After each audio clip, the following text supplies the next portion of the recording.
Heath Ledger's brilliant Oscar-winning performance as the Joker in The Dark Knight could have been just the beginning. In an interview with News Australia, the late actor's sister Kate revealed that Ledger was incredibly excited about his work with director Christopher Nolan in The Dark Knight, and he was looking forward to playing the iconic villain again in another movie. Kate admitted that the supposed demons one critic described Ledger as having didn't exist. She explained, "He was a really happy person and he had huge plans for his future. He was so proud of what he had done in The Dark Knight. And I know he had plans for another Batman movie. He just had the best time ever doing that film. When he came home at Christmas, he couldn't wait to tell us all about it, and he was doing the voice and laughing, showing me all the rushes. We had a great time." Kate also mentioned that she spoke with Ledger the night before he died of an accidental prescription drug overdose, and as she described it, the siblings spent time laughing and joking together. Ledger's unexpected death came on January 22, 2008, 6 months before The Dark Knight arrived in theaters. The Australian actor was just 28 years old at the time of his passing. The Dark Knight, one of two of Ledger's posthumous releases, opened in theaters in July 2008. Ledger's turn as the deranged criminal Joker redefined the iconic Batman villain and impressed both fans and critics alike. He had delivered what went on to be an Oscar-winning performance as one of DC Comics' most famous bad guys, and he'd never be able to do it again.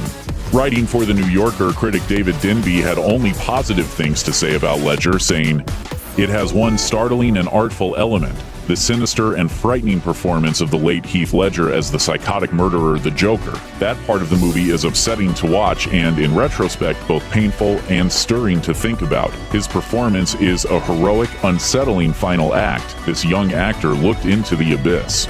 A lasting but totally unfounded consensus among fans is that Ledger's performance as the Joker may have contributed to his death in one way or another, which would suggest that the experience was far more traumatic than anyone knew, and that he wouldn't have wanted to revisit the character if he got the opportunity. However, according to the New York Times, Ledger himself had said, "Playing the Joker was the most fun I've ever had, or probably ever will have, playing a character."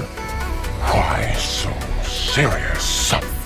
Filmmaker Terry Gilliam, who directed Ledger in his final performance as Tony in the fantasy flick The Imaginarium of Dr. Parnassus, also shot down gossip about the late actor, telling The Talks that the stories about the Joker role making him unstable were all hogwash.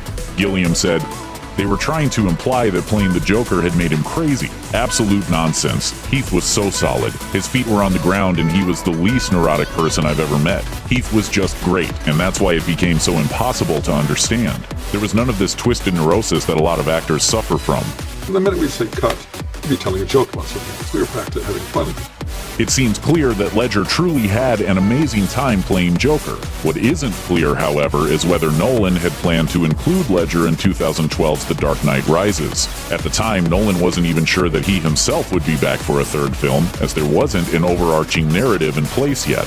If Ledger had lived to churn out another Oscar-caliber performance, perhaps it would have secured more Batman movies for Nolan and an entirely different future for the DC movie universe. At least fans will always have The Dark Knight and Ledger's haunting embodiment of the Joker to look back on.